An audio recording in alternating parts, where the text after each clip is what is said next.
tunaona kwamba kuna ushirika na shirika nyingi tofauti tofauti hapa duniani, na ndivyo ambavyo hata Bwana wetu Yesu Kristo alipokuja hapa duniani alihakikisha kwamba anaujenga ushirika ambao hauwezi kutikiswa na shirika zingine.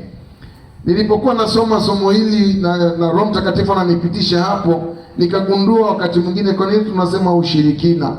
Kumbe ni ushirika wa kina. Ushirika wa nini? Wa kina. Na ndio maana wanaokwenda kule lazima waende kwa siri na watimize majukumu yote wanayopewa katika ule ushirika, kwa sababu ni ushirika wa nini? Wa kina. Na aliyoko huko ni mtunza siri mzuri sana, kwa sababu yuko kwenye ushirika wa nini? Wa kina. Tunaye kiongozi mkuu Yesu Kristo, ambaye alikuja kama kiongozi mkuu na kuacha ushirika mmoja ambao kila mtu lazima aingie. Na Yesu Kristo alikijua ya kwamba na sisi tunapaswa kuja kwake, akaona kuna wengine hawatakuwa na uwezo wa kulipia gharama ya kiingilio cha kuingia ushirika wake. Akasema nitalipa gharama. Bwana Yesu asifiwe. Akamba na Yohana 1:12 anasema bali wote waliompokea aliwapa uwezo wa kufanyika watoto wa Mungu, ndio wale waliaminio jina lake. Haleluya. Kwa tunaliamini jina lake, maana yake tunaingia katika ushirika wa kuitwa wa Kristo. Yaani hawa ni wa Kristo, mali ya Kristo, tulionunuliwa kwa damu ya nani? Ya Yesu. Nunuliwa katika damu ya Yesu, maana yake kiingilio kimekwisha kulipwa, ni kila mmoja aweze kufanya kile ambacho kinampasa kufanya ili kuhakikisha kwamba anaingia katika ushirika huu. Wakolosai 1:13 amesema akatuhamisha, akatutoa katika nguvu zile za giza, akatuingiza katika wa Mungu. Bwana Yesu asifiwe. Kwa tulihamishwa kutoka katika ufalme wa giza, alitutoa katika ule ushirika wa kina. Sawa? Akatutoa katika ule ushirika wa kina au akatuleta katika pendo lake, tukawa katika ushirika wa huyu mfalme wa falme Yesu Kristo. Kila ushirika una makusudi yake, kama nilivyokwisha kutangulia kusema. Unapotaka kuona makusudi ya huo ushirika ulioingia, wakati mwingine unapofika wakati wa magumu, ndipo pale utagundua kwamba niko kwenye ushirika sahihi au siko kwenye ushirika sahihi. Unafika kwenye kipindi ambacho huwezi kuwa na majibu, huwezi kujua wapi pa kutokea. Ushirika unakuja kwako kukuonyesha ni namna gani ambavyo wanashirikiana na wewe, wanavyopendana na wewe. Kwa hiyo na Yesu Kristo, wakati wa magumu, tunapoingia katika magumu, kama mshirika mkuu, mwenyekiti mkuu wa ushirika huu anatokea, anasema ni nini mwanangu, mbona sikuone ukiwa na furaha? Ni nini kinakutesa? Nina kiu. Mimi ni maji ya uzima, kunywa, inuka, endelea na safari. Baba, nina njaa. Anasema mimi ni chakula cha uzima, kula, inuka, tuendelee na safari katika ushirika huu. Kwa kumbe tunadumu katika ushirika wa kumjua Yesu, kwa kuwa ni kiongozi anayejua nyakati na majira za washirika wake. Haleluya, haleluya. Katika kitabu cha Warumi sura ya kwanza mstari wa 11 mpaka 12, ona ni kwa namna gani unaweza kutiwa moyo wakati unapoingia katika magumu. Lakini ushirika utakutambulisha na utamtambulisha kiongozi wako. Ushirika ambao unaweza ukaingia lazima ukutambue, lakini pia utakutambulisha na wenyewe kwa watu wengine. Mfano, kuna wakati mwingine unakuta linatokea jambo, utashangaa kuna watu wamevaa t-shirt. Wamevaa t-shirt za na sheria. Jamani, tuna jambo letu. Unakuta wamevaa nini? Sare. Si sawa? Kuvaa sare manake tunajitambulisha sisi tuliovaa nguo za rangi ya blue wote ni wamoja. Haleluya. Na kama ni wamoja, maana yake wazo letu linapaswa kuwa moja. Yeyote atakayefanya mwingine kinyume na sisi vile tulivyokubaliana, maana yake anavunja maagano ya ushirika wetu. Kati ya ushirika tulionao, mtu mmoja akikosea kaharibu katikati ya ushirika wetu tulionao, tunahesabiwa wote ambao tuko katika ule ushirika kwamba ni waharibifu sawa na yule mhalifu aliyefanya nini? Aliyefanya. Kwa kumbe, tunapotembea katika mtembeo wa ushirika, lazima tubaki katika lile kusudi tulilokubaliana. Lazima tubakie katika ule mpango wa ushirika wa makubaliano tuliokubaliana kwamba tutakwenda kwa mwendo wa 1 2 3 tunasimama, 1 2 3 tunasimama. Akienda mtu 1 2 4 tayari ametufanya nini? Ametuvuruga katika ushirika. Na ushirika wowote utakaoona mahali popote, ni lazima, ili uweze kukomaa na kujengwa, unajengwa katika upendo, umoja na mshikamano.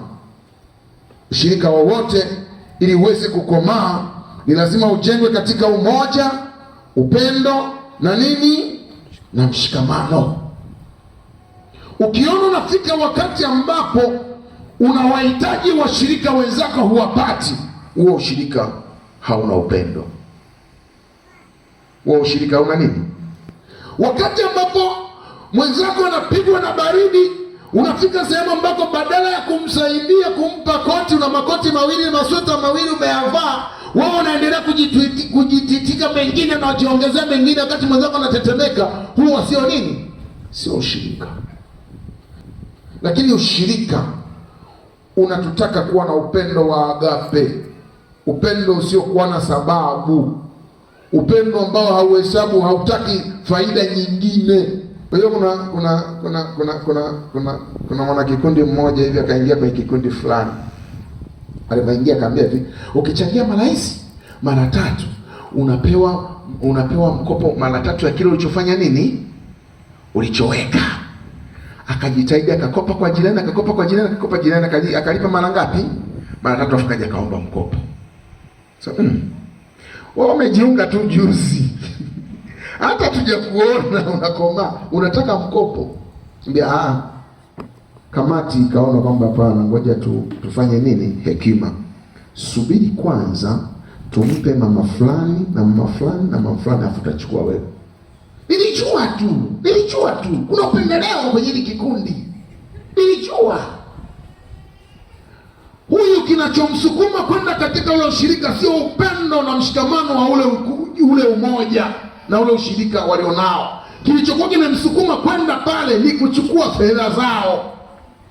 Sasa ili tuweze kubaki katika ushirika ambao Yesu aliuanzisha, Yesu anatuanzishia ushirika ambao unajengwa juu ya upendo, ushirika ambao unataka usijiangalie mwenyewe, umwangalie mwingine, ushirika ambao uko tayari kutoa vile ulivyo navyo kwa ajili ya wengine, kujiachia maisha yako kwa ajili ya wengine. Ndio maana anaonyesha mfano. Anafika sehemu anakubali kupigwa, anakubali kudhalauliwa, anakubali kutemewa mate, lakini anasema ninatoa uhai wangu kwa ajili ya kondoo.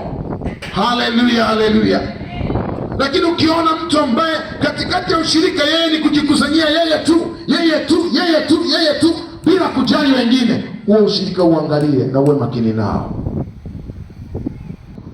Tunaposema kwa habari ya ushirika, ni lazima vitu hivyo vitatu, umoja, upendo na mshikamano, vituwezeshe kutupeleka pale ambapo tunataka kufika katika ushirika wetu. Amen. Hapa Gosheni si tuna ushirika jamani? Angalia tulivyokaa. Tumekaa kwa ushirika huu. Huu ni ushirika wa Gosheni. Sasa ushirika wa Gosheni, ili tuamini kwamba ni mshirika, ili tukuone kwamba ni mshirika, ni pale kwa mama fulani tumetangaza juma ngapi? Tarehe 7 tutakuwa kwa nini? Tutakuwa na ibada ya nini? Ya faraja. Tukuone. Sio tutumie mchango tu. Hapa tutasema unakomaza nini? Ushirika. Inafika wakati mwingine mtu anaumwa, hauonekani. Huo sio nini? Sio ushirika. Ushirika lia pamoja na anayelia, cheka pamoja na anayefanya nini? Anayecheka. Tukirudi nyuma, mfano mzuri ni huu hapa. Jamani, hivi mtu akija kiangalia hapa ya tunayoyafanya hapa, anakubaliana navyo? Hivi vinavyofanyika hapa Gosheni vinafanana na sisi? tena kwa miaka 2.5. Kwa nini tume isitumwe ya uchunguzi ya TAKUKURU ikaja kaangalia?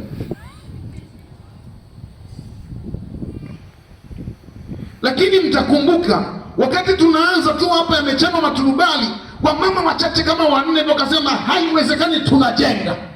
Halikuwa neno lao, lakini Mungu akawasukuma ndani yao. Tunaanzaje? Tutajenga. Na tulipokubaliana, ushirika ukakubaliana, tukaingia kwenye maombi. Wachache mno. Tukamwambia Mungu, tunaomba tusaidie tujenge. Kila Jumapili, jamani, nani anakuja na tofali moja? Mama na Isaya unamwona. Mimi nimekuja na katofali kangu hapa. Wengine nusu tofali, wengine robo tofali, wengine ni na zikipatikana zinajengwa. Leo si hapa.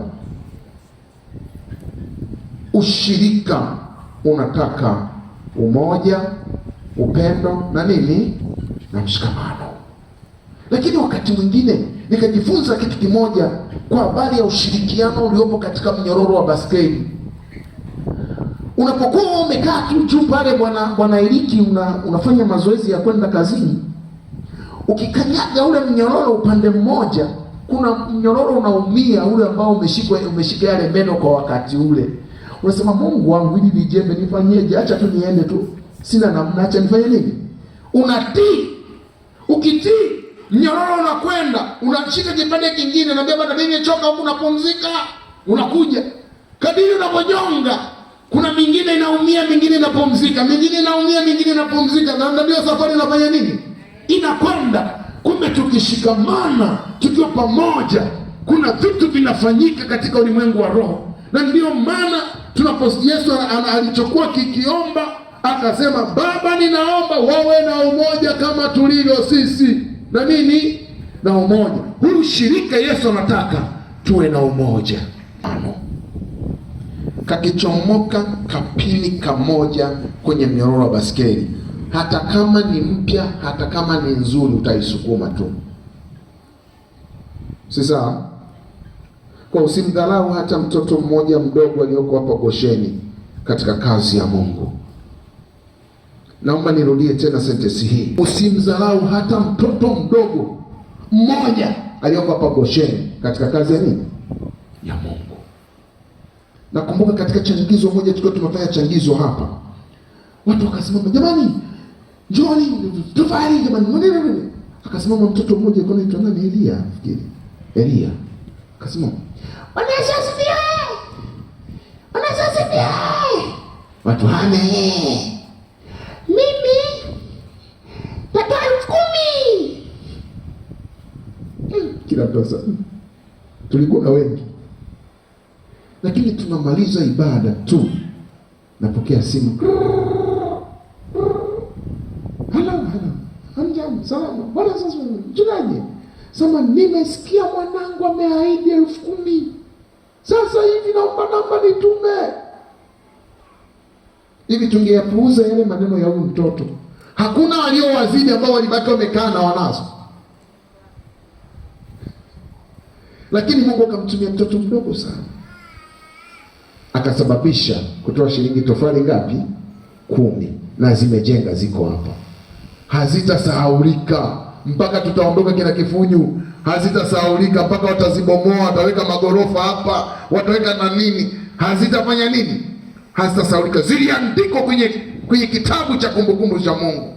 Na ile hela sio kwamba ilipotea, mpaka leo kama mnahitaji kwenye madhabahu namna hii, maana yake imekumbukwa kwenye kitabu cha kumbukumbu kwamba Elia alitoa shilingi 10,000 na ikatimizwa. Kwa hiyo tunapobaki katika ushirika, tuhakikishe moyo wa upendo unasimama ndani ya mioyo yetu kutusukuma kubaki katika ushirika huu ambao Yesu anataka tuwe nao. Jingine, ushirika wowote ni lazima uwe na masharti ambayo kila mmoja anapaswa kuyatekeleza na kuyaheshimu. Maana ni hii kwa ufupi, kwamba ushirika wowote ni lazima mshirika awe na utii juu ya yale ambayo wanakubaliana katika ushirika ule. Lazima kuhakikisha kwamba kuna kuwepo na utii, kuheshimiana, kusikilizana. Na mmoja kati ya vitu ambavyo vikianza kupungua, kuondoka katikati ya ushirika wowote, mtu anaanza kudharau masaa, anaanza kudharau vitu vinavyopangwa ndani ya ushirika, ujue tayari ushirika huo unaelekea kufa. Sema mambo machache sasa ambayo kimsingi ni msingi wa mshirika au ushirika. Jambo la kwanza ni kushirikiana na watu wote walio katika ushirika huo, lakini pia na vitu vyako vyote kuviachia kuwa sehemu ya nini? Ya ushirika. Matendo ya Mitume sura ile ya 2 na mstari wa 44 mpaka 45. Mwenyewe lakini ametoa na vitu vyake na MB zake na kila kitu kuhakikisha taarifa hizi za habari ya ushirika wa Yesu Kristo unakufikia hapo ulipo. Kwa ni moja kati ya mfano bora wa kuigwa, kujua kwamba kuna nyakati ambazo itahitajika gari yako. Bwana Doto, usisite, iache iende. Iache nini? Iende.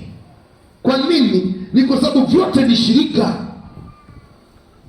lakini vitapewa tu utaratibu. Inaendaje? Ndio hivyo. Haya, twende ofisini. Inaendaje? Tengi ninauliza, inaendaje? Litapewa utaratibu wa namna ya kwenda. Lakini ametoa nini kwanza? Chombo kiende kafanya nini? Huduma. Kuna watu unaweza kukuta wakati mwingine nasema, jamani, tunahitaji nani hata kale kufanyia hivi mboga, mnahitaji gani?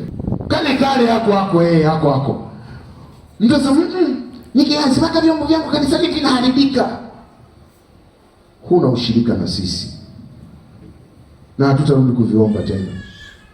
Si vinaharibika? Lakini je, kikiharibikia hapa, mwenye kazi haoni kwamba kimeharibika? Je, akiamua kibakie kwetu alafu akuondoe, sitagawana tu tunavyotaka bahati nzuri, kuna neno moja huwa nikagumu sana: tulikuja bila kitu na tunarudi bila nini? Bila kitu. Kwa kama ulikuja bila kitu, hivyo ulivyo navyo vyote vitabakia kwa wenye navyo. Kwa hiyo kama unataka tumia vizuri wakati bado ungali hai. Na mimi namshukuru Mungu pamoja na familia yangu, alitupa neema ya kulijua hili mapema sana. Kuna vitu ambavyo Mungu amewekeza kwako, utaalamu ambao Mungu amewekeza kwako. Na niliwaambiaga hapa, nikamwambia sio ile jengo hili kwenye umeme haniwahi mtu. Subiri tu kidogo. Kwenye umeme unafikiri mtaniwahi? Hamniwahi katika jina la Yesu. Mtanikuta nilishafunga. Si nimepewa? Kwa nini Mungu kanipa? Hakunipa tu vile vya kwangu, amenipa vile pia vya shirika. Haleluya.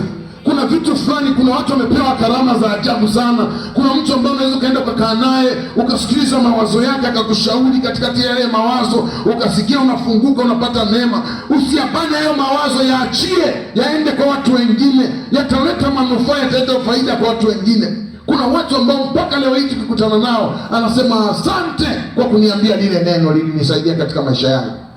Siku moja tumefika mbinguni, ghafla binivu mtu anapita, anapenyeza katikati ya watu, anapenyeza, anampita Paulo, anampita nani Yohana, anampita nani ndevu le nani yule Lazaro, anampita nani Jona, anampita nani, hapo anafika na kugusa kwenye bega.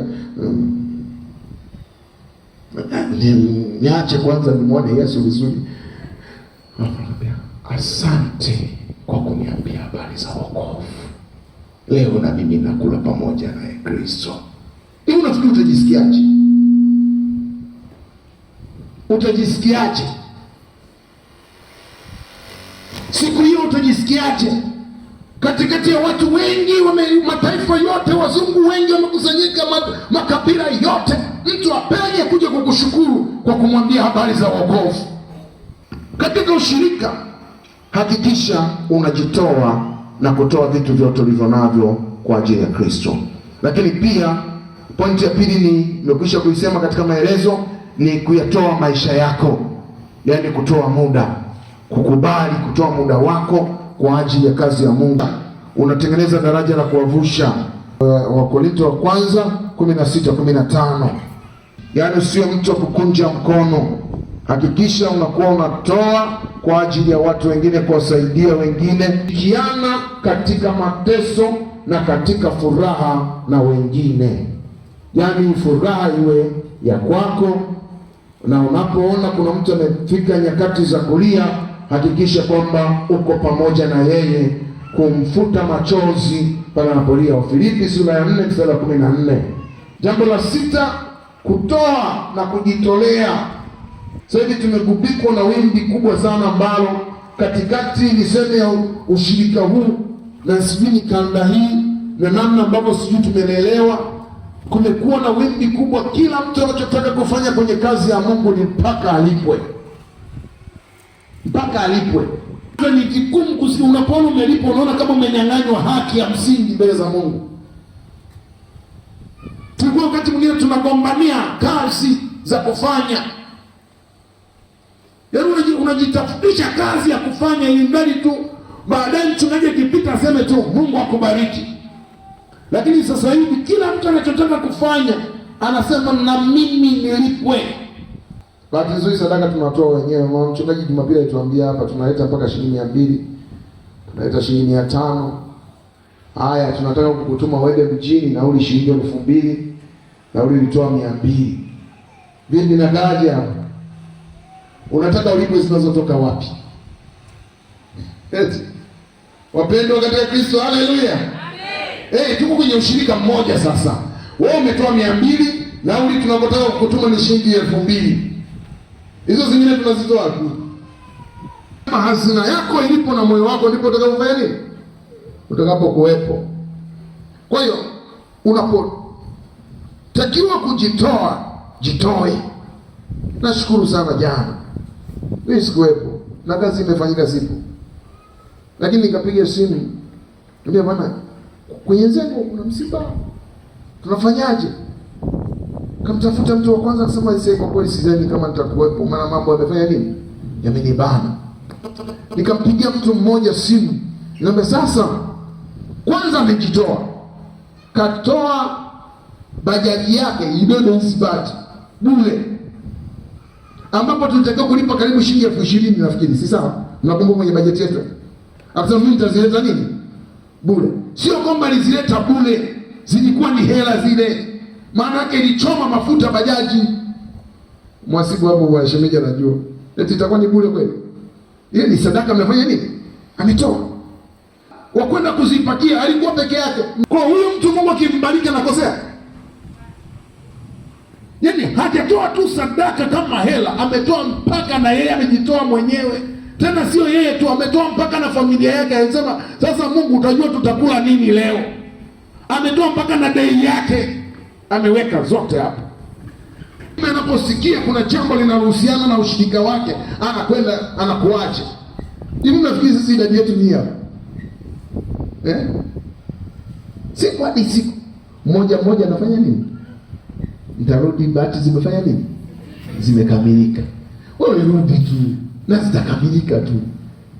Kwani Kimafu rafiki yangu, kuna mtu alikuwa anajua kama utakuja leo? Lakini Mungu kasema na wewe kule umepeleka bahati bana. Tena tu sio kama umeleta tu bahati, umeweka na chembo juu. Haleluya. Mungu akubariki sana. Mungu akubariki sana. Amelileta nini? Amelibeba bahati. Anapita huko katikati njiani huko, watu wanamuona. Unafikiri mandazi yalikuwa hayamuoni? Yeye tununue basi. Soda zilikuwa zinamuona, na sisi tununue. Pikipiki zinakwambia si nini? Anaambia hakuna, nalipeleka nini? Bahati mpaka amelifikisha hapo. Kwa nini Mungu asimbariki katika jina la Yesu? Kwa kuna vitu ambavyo tukivifanya katika ulimwengu wa roho, tunapokea baraka za Mungu katika ushirika huu.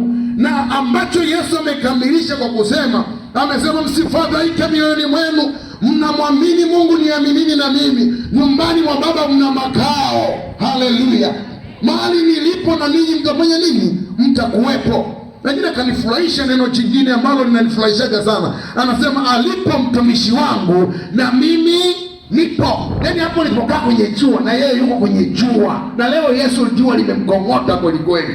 Ndio maana bahati la kwanza limefanya nini? limekuja. Na ninaamini, ninamwamini huyu Mungu ambaye aliniita. Ninaamini Mungu aliyetuleta hapa. Kina mama Isaya wanakumbuka wakati tunafika hapo kwa mara ya kwanza. Wanafika hapa mbigiri, ukikanyaga hivi zinachomea, zinapitia hata pembeni ya viatu, zinaimbaji tu zikuchome. Kina mama Nyambale hapa na kuangua hivyo, kina mama Mika wapo wanachoma hapa papakuwa hivi. Lakini leo pameota kitu ambacho kinaonekana. Umekaa kule ofisini kwako unakiona kipo. Ni nani? Ni Yesu anayefanya mambo haya. Kimbia. Lakini pamoja na kukimbia, wako wachache majasiri watakabaki wamesimama. Wanasema hapana, tutasimama mpaka dakika ya mwisho, mpaka tuone kile ambacho Bwana amekikusudia. Na anasema mwenye haki wangu ataishi kwa nini? Kwa imani. Akisitasita sina haja naye. Lakini anasema wenye imani ni majasiri kama nini? Kama simba. Haleluya. Na unabii uliotoka katikati ya mtoto mmoja akaandika, sisi Gosheni ni matajiri. Yani ndivyo hivyo, automatically, you never change it my friend. Hata ungefanyaje haitabadilika katika ulimwengu wa roho. Imeandikwa hivyo, sisi Gosheni nini? Ni matajiri.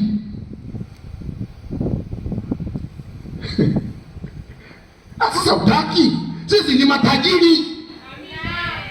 Nimesema sisi ni matajiri. Kwani tulivyofanya ni vya kimasikini? Akija kwa mtathmini hao wana mahesabu, wanaojua kupiga mahesabu hapa, kitupigia hizo jengo tu hapa haraka. Kuna zaidi si chini ya milioni 20 na kitu ambazo zimeshalala hapa. Tena sio 20, kwenye 30 na kitu tu ambazo zimelala hapa, ziko hapa. Sasa wanasema sisi ni maskini. Jengo gani hapa lenye hadhi kama hii hapa? Na Msauzi juu, toka Mbigini mpaka Msauzi. Alafu sema Yesu wetu wote hafanyi makubwa. Mjaribishe huyo wa kwako, muangalie yuko sawa sawa. Ila Yesu tuliye naye Gosheni tunamwamini kwamba ana nguvu, ana uweza, ana mamlaka kufanya chochote kile tutakacho katika ulimwengu wa roho. Maana ametupa mamlaka kwamba tuombe lolote tutakalo katika jina la Yesu atafanya. Haleluya, haleluya. Yetu ametuweka katika ushirika ambao hauna njaa. Ametuweka katika ushirika ambao unaweza kujibu mahitaji yetu. Ametuweka katika ushirika ambao hatuwezi kutindikiwa kitu. Sikiliza, inawezekana huko mahali hapo umekuja ni mgonjwa. Sikiliza, huyu ambaye ni kiongozi mkubwa wa ushirika huu, yeye ni mponyaji zaidi ya madaktari unaowajua. Huyu ambaye tumesimama mbele zake, wakafika sehemu Yesu akafundisha watu wakiwa wamefuata, baada ya kutenda muujiza wa mikate, akaondoka kwenda ng'ambo ya pili. Watu wakamfuata, akamwambia, Bwana, si utende muujiza mwingine tena tupate mikate tule bure. Akamwambia, mnile mimi na mwinywe nini? Damu yangu. Watu wakakatika wengi, wakarudi nyuma, wakamwacha Yesu. Swali zuri sana lililoniuliza na nalipenda. Akasema, na ninyi mnataka kwenda? Eti kuna mtu anataka kuondoka Gosheni kwa sababu ya mabati? Kuna mtu anataka kukimbia Gosheni kwa sababu ya ujenzi? Wakasema, twende wapi Baba? Kwako kuna maneno ya uzima. Kwenye ushirika huu kuna msosi wa kueleweka. Na sisi hatutoki mpaka Bwana amefanya kila alichokikusudia katikati ya Rubela. Haleluya, haleluya. Hivi palivyo katika jina la Yesu. Mji umependeza sasa hivi na unaendelea kupendeza, na hapa patakuwa ni taa inayong'aa katikati ya mji huu. Kwa nini? Pameketishwa jina la Bwana Mungu wa majeshi. Na ushirika huu wengi wataukimbilia, na wengi wataujia, na wengi wataupatia hapo majibu, na wengi Mungu atawafungulia vifungo vyao, wengi watawatoa katika mateso walionayo. Kwa nini? Kwa sababu Bwana amejichagulia mwenyewe kuliketisha jina lake mahali hapa. Haleluya. Hebu tuende kumwambia Bwana achunguze nafsi zetu. Na wewe wanijua zaidi ya vile ninavyojijua. Ninaomba uchunguze moyo wangu. Ikiwako kuna sehemu ikiwapo kuna sehemu pamesababisha kuvunja ushirika na wewe, nijenge upya tena. Nisamehe Bwana, unijenge tena upya Bwana katika ushirika wako. Nazitubu dhambi zangu nikimaanisha kuziacha, na unipokee tena katika ushirika wako. Nipe moyo wa kupenda wenzangu, nipe moyo wa kujitoa kwa kazi yako. Niko tayari Bwana kutumia akili zangu, kutumia ufahamu wangu wote na ujuzi wangu wote katika kujenga ufalme wako, katika jina la Yesu. Mwambie Mungu kile ambacho unasikia kusema naye. Baba, katika jina la Yesu Kristo mwana wa Mungu aliye hai, wewe ni Mungu aliye juu ya yote, Mungu mtakatifu, mwenye uwezo, mwenye mamlaka. Asante Bwana kwa ajili ya neno hili ambalo umeleta kwetu la ushirika. Inawezekana tulikuwa tumefarakana na wewe kwa namna moja ama nyingine, na hata tumekuwa wazembe katika kutekeleza majukumu ambayo Mungu umetupa katika ushirika huu. Katika jina la Yesu Kristo tusaidie Mungu, tuvike nguvu tena na ujasiri wa kusimama tayari tena kwa ajili ya kutekeleza ushirika katika jina la Yesu Kristo. Hata tunapomaliza ibada ya kwanza, tunaomba utupe neema katika ushirika ule wa pili pia tunapokwenda kutimiliza kile ambacho Mungu alituagiza kufanya. Kwa jina la Yesu Kristo, yache damu yako Bwana ituunganishe tena. Acha damu yako tena ituunganishe Bwana, kuleta ule mmoja, mshikamano na upendo ndani yetu, ili kuitenda kazi ndio tuitie mahali hapa, katika jina la Yesu Kristo Nazareti tunaomba na kushukuru. Amen. Kama kuna mgonjwa, tafadhali asogee mbele tuombe naye. Ni haki yako kupokea uzima, sababu katika ushirika huu pia mwenyekiti wa ushirika mwenyewe ni mponyaji mkuu.